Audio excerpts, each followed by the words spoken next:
Hi folks, Brandy here again with another herbal remedy, but this is not necessarily going to be a formula, but I'm going to do my best to share with you what I've learned to maybe help you to have herbal remedies in your pantry that may be already in your kitchen cupboard to help your family during the times of cold and flus, things of that nature, immune support. But before we get started, remember anything mentioned in this video or this page has not been evaluated or approved by the FDA, and it is not intended to diagnose, treat, cure, or prevent any disease. This is an educational page only and is not meant for medical advice. So with that all out of the way, I want to try to encourage you to do herbal remedies. I have noticed a lot of people when they ask for help with herbal remedies, they're like, I don't have a lot of remedies in my home, or maybe finances prevent them, or maybe it's not available. Whatever the case may be, I want to go over a few common ones that you use a lot of times just for seasoning in your kitchen cupboard. And if you don't already have them, they're usually readily available at your local supermarket. Of course, I do recommend organic if you can find it. It has like up to 10 times more health benefits than non-organic. But if you can't get it, use what you have. So also another thing is most of your grocery store herbs have been what is called irradiated, which extends their shelf life but does kill some of the beneficial properties. I have used them with some benefit. I do see a better benefit if I buy them from a organic and non-irradiated source, which is my preference, but as you'll see here today, I have some from the grocery store and I have some from non-irradiated sources. So use what's available to you, because when you need herbal remedies, you need them now, not when they can come in a week later on the delivery truck.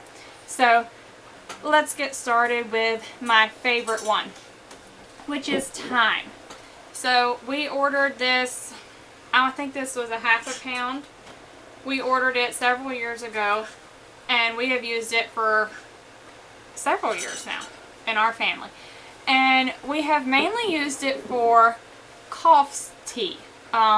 We combine it with especially oregano. As you can see, this is just a general Dollar General brand oregano. We have used the oregano with the non-irradiated sources, but I've used both of them. So we combine it with that and make a tea out of it. It's especially good for boosting the immune system, and they are both powerful disinfectants. So some people will infuse some thyme into just some plain white vinegar and use it to help clean your home, along with whatever else you feel comfortable disinfecting your home with.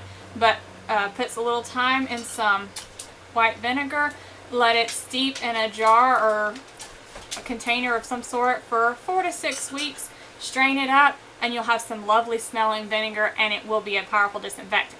So it boosts your immune system, but like I said, the main thing that we use thyme for is just to soothe that cough.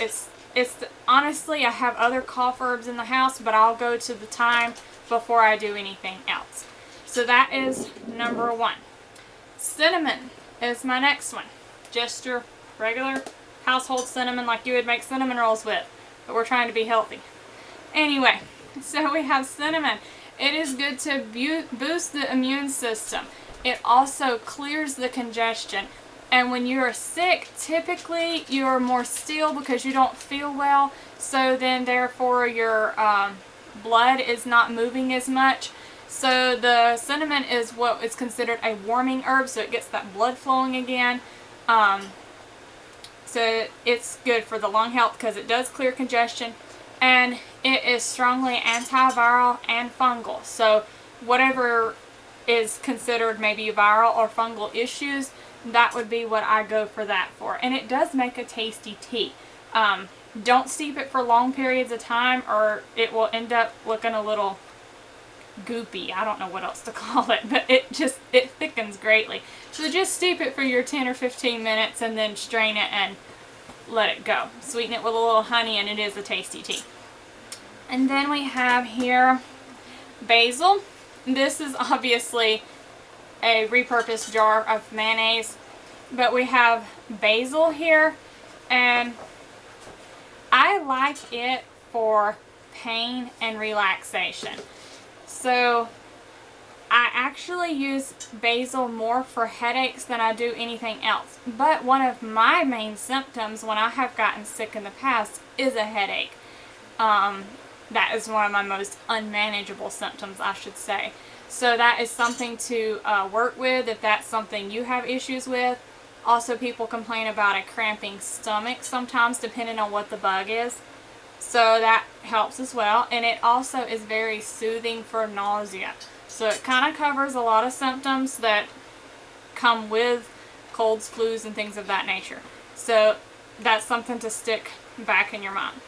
Now this one, a lot of people's going to say, oh, I can't do that. But cayenne, and it is hard to take if you don't have it in capsule form. I personally use the capsule form mainly. But it is rich in vitamins A and C. And everybody knows vitamin C boosts your immune system, but vitamin A is known as the antiviral vitamin, and it has been greatly used for immune health. So it boosts that immune system. And once again, because it is warming, because it's cayenne, then you have that congestion and everything gets flowing, it keeps your blood moving, and if your blood's stagnant and not moving as much because you're more still, then it's not going to be a good state for you to heal. So giving some warming herbs to blend in there and get going. So personally for cayenne, and this is just once again your regular store cayenne, I personally recommend if you don't have capsules to put them in, and you plan to use it regularly if you get sick, that you purchase cayenne capsules. But once again, this is for the person that doesn't have herbal remedies in their house. So the easiest way to take it for me would be, usually you start with a small amount. So you would say maybe 1/8 of a teaspoon in some room temperature or cool water. If you put it in hot water, it increases the flavor of the heat. It increases its potency and effectiveness, but it also increases the heat. So let's see. Then we have garlic. And you have two options here, and I'll tell you my preference. You have granulated garlic, which does have some benefit. I've not used a whole lot of it like this, or powdered garlic, or whatever you have on hand. It doesn't really matter. But just your garlic like you would cook with. It does have some benefit. We've used it for any kind of bacterial, microbial, anything like that in kind of infection. It's one of the most popular used herbs in our house. It boosts the immunity, but to get the immune boosting properties, you want something that's fresh. And this is one of our homegrown garlics. It's not picture perfect, but this stuff works. The sulfur in this fresh garlic is what boosts the immunity. So how we take the fresh garlic is you can mince it. You can mince it with a knife and a chopping block, or you can buy garlic press, whatever you have on hand. And then we put it on a piece of bread, let it set for 10 minutes, and then eat it. And what setting for 10 minutes does is, I don't remember how all the scientifics work, but when oxygen hits garlic, it creates all of the good stuff even more. And the more surface area it has, the better it works. And one of my little sisters, she can make a mean garlic sandwich.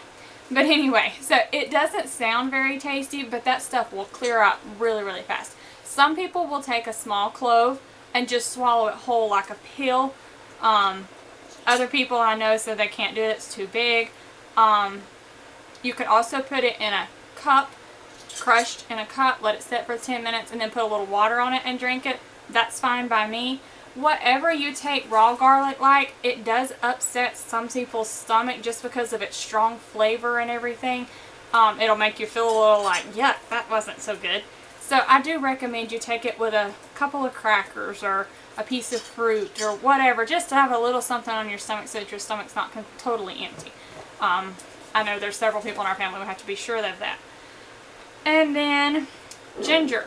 Of course, everyone's, and this is one I bought from Bulk, a non-irradiated source, but we use it for both medicinal and for cooking. It's anti-inflammatory and anti-nausea, and it's also a very decongesting herb. I remember in years past we have made a ginger tea, and I prefer fresh for it. I don't have any fresh in the house right now, but the fresh tea, it really soothes the throat. And when I make the ginger tea, I put a little bit of lemon juice with it and a little bit of honey, and that stuff tastes really good. And so it soothes your throat, and it's also anti-inflammatory, so it's the reason it soothes it, anti-nausea. Some people, it's debated, some people consider it antiviral, antibacterial, all that stuff. So garlic and ginger would probably be, and thyme. I don't know, I use a lot of these just because they are so readily available, and if I order it bulk for medicinal uses, I know we will also use it in cooking. So it works out either way. Then we have sage. And this is some sage we have harvested from our own plants in years past. This is actually a couple years old, but it's still perfectly good. Sage is known as a great cold and flu fighter. Mainly what sage is used for is in sprays and gargles. And I have used that with great benefit. You could make a tea out of it and then gargle with it. It's an astringent, so all that mucus and everything that gets flowing, it helps contract it. It's very relaxing, so once again, you're like spasmodic coughing, it can help with any kind of inflammation. And something that a lot of people don't think about is if you're a person that has a lot of inflammation in your body, if you have a lot of pain or if you have chronic health conditions, inflammation is constantly at a higher level than a healthy person. So any kind of inflammation you have in your body is going to make any kind of viral or bacterial infection worse for you. So anything that is anti-inflammatory is going to be good, even if it doesn't directly affect your symptoms right now. And then we have turmeric. And I didn't get my turmeric out right now, I'm sorry, but turmeric is something that everybody knows about these days. The health world is booming with how good turmeric and curcumin is. I use just generic turmeric from my bulk supplier that I use. Always remember to mix it with a little bit of black pepper. We like it with a little bit of coconut oil. If you don't take turmeric with a little bit of fat of some sort, be it coconut oil, or some people use milk, butter, whatever you can get down works. I like about a teaspoon of fat with it and a little bit of black pepper. It's one of those things, I can't find any documented proof that it boosts the immune system. A lot of the old herbalists say it does, and personally I believe them. My main use for it is because a lot of symptoms settle in the chest. We have had testimonials, and I've had personal experience myself, that when it settles into the chest, something needs to break it up per se. And turmeric has been one of the best things we have ever used. There was a testimonial of a person that she had tried all the natural remedies she could think of, and it wasn't bad enough to keep her from, you know, going on about her life, but it just kept, the cough kept hanging on, and it was just a little tight. And the only thing that broke it up was a little bit of turmeric, and she just used the turmeric out of her kitchen cupboard and a little bit of water and some fat to help it absorb. So that's one of my top favorites when somebody says it just keeps hanging on. Do some of these other herbs, but don't forget your turmeric, because it will take down that inflammation and it will help bust up some of that stuff. That's my personal experience. And just a few bonus ones that you may have in your home that a lot of people have, or is easily picked up at most supermarkets, is chamomile tea. It has some anti-fever agents in it. I have not had success with controlling a low-grade fever with chamomile. I use another formula for that. Later on I can go into that on some other video. But if you have questions about it, feel free to message me or comment below. But it does have some anti-fever agents. Mainly I use it for the relaxing and pain relieving properties, because you know, when you're sick, you seem to ache from head to toe and you can't sleep well. A little bit of chamomile tea goes a long way to help you. And then peppermint tea, which is what I've got here. It does the same thing as well. It helps with digestion, and once again, because you're sick and you're usually more still, your blood circulation is lower, so then your digestion is slower. A little bit of something to help speed things up to keep your body working properly will help your body in the long run. You may not see immediate effects, but it's good for it. So it helps your digestion, and it is a wonderful pain reliever. And when I steeped this, I had my tea ball in there. It was sitting on here. And when I steeped this, I covered it. And the reason I cover that is because it keeps in the volatile oils. And the volatile oils are what's going to help give you some of that decongesting properties that everybody talks about for peppermint. To drink your tea, if you were here in person, I could show you. But there is it's not an oily film like it looks nasty or anything, but you can see the volatile oil sitting on the top of that tea. But when that tea is hot, if it's not covered, all those volatile oils go up in the air. Well, it doesn't hurt you to breathe it.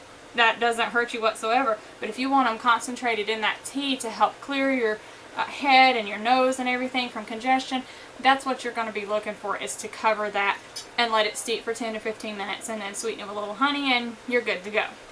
So I hope you have enjoyed this. If you have any more questions, or if you have used herbal remedies from your kitchen cupboard for colds and flus, I would love to hear about it. I love learning from you guys, and I love to hear what has worked for you, what didn't work for you. Was there a problem with something I mentioned? Let me know down in the comments.